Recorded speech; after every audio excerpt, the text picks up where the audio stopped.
Hello boys and girls, we are going to be working on 1-point perspective. We're going to do a simple design within this frame. You can see that there's a frame at the bottom of the paper and there's also a line at the top. This is going to be the horizon line, and anywhere on this line you can place a dot. It could be to the far right, far left, center, you decide. I think I'm going to set mine in the center. So you're going to create a dot. This dot is called a vanishing point.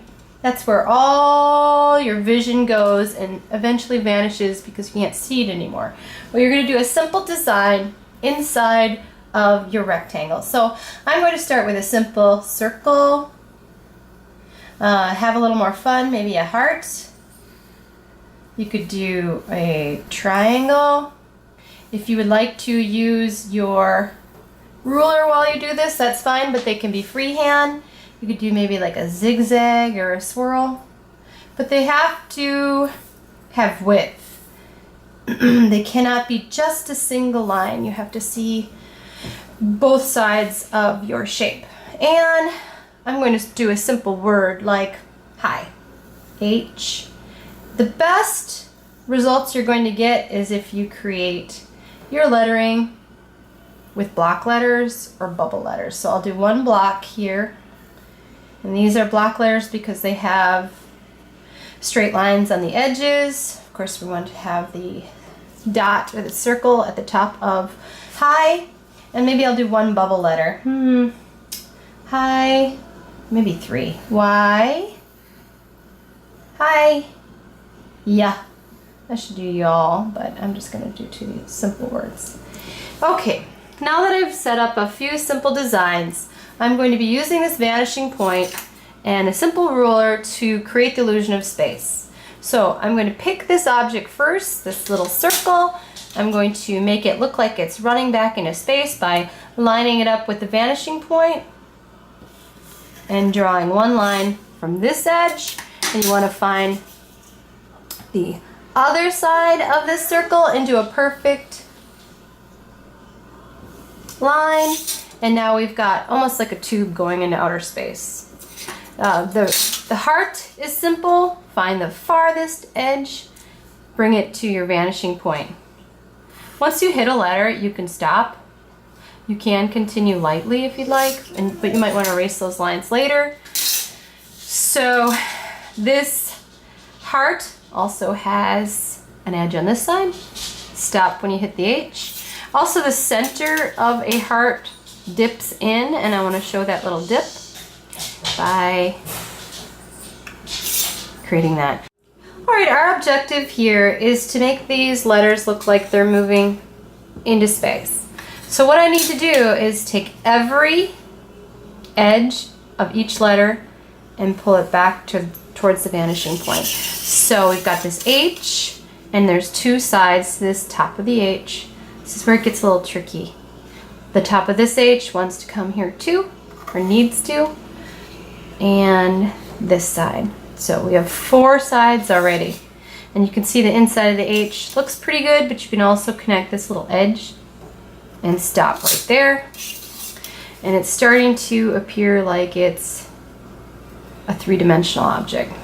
And I'm going to stop when I hit this I, and the side of this H will also be showing. And voila. Now the eye is just like that little tube that'll move back into space. I want this farthest edge and the farthest edge on this side. And it makes a little column. It doesn't have to be perfect. You can always erase your mistakes. The eye is going to have these 2 edges move back in space and possibly this one. This one's covered up. So we are going to take these 2. 1, 2. Always make sure you're aligning with the vanishing point, because if you start picking different vanishing points, the image gets a little cockeyed and strange and it doesn't make sense anymore. Now that's really imperfect, but it's a good first try. The Y you want to connect all parts of those letters, the farthest edge, this is probably the farthest edge, I'm going to stop here. I can continue my line. Top of the Y. Bubble letters are a little harder because they don't have a sharp edge. This edge we can go back in space. This edge can move back towards the vanishing point. And that kind of looks three-dimensional. Let's do the A. And then I'll take a minute and I'll finish up some of my simple shapes, and then you can see where we go from there. A would stop once it hit the Y. As you can see, I've done all my lettering and a few designs. Everything's moving back into space, everything's meeting at the vanishing point, and now I'm ready for the next step. After we've completed our design, we're going to take a Sharpie and outline the design only within the rectangular shape. Everything else leading to the vanishing point you can skip. If you'd like to continue all the way to the line, that's fine, and then we will move on to the next step. Alright, boys and girls, I'd like you to add a little gray tone to the these are called converging lines. All the lines that are leading towards the vanishing point are converging into one. And I'd like you to add some gray tone. That means light gray or dark gray. You can have a variety of different gray tones. And then you can choose how you want to complete the work from this point. Most likely, colored pencils would probably be the best materials to use for this because you can get some fine detail. I'd like you to actually add some layer of color here and inside of your shapes. Alright, boys and girls, enjoy! Alright, boys and girls, as you can see, I've added gray tone to the converging lines. I picked a color and variations of the same color for the faces of the shapes. And then in the background, I just added some warm colors in kind of a spectrum feel. So, here we go. Remember our objective, to create shapes and letters that go into space to the vanishing point, using a Sharpie marker to clean up our lines inside this rectangle, and adding tone and color to complete your work. Well, enjoy yourself, have fun, and be creative.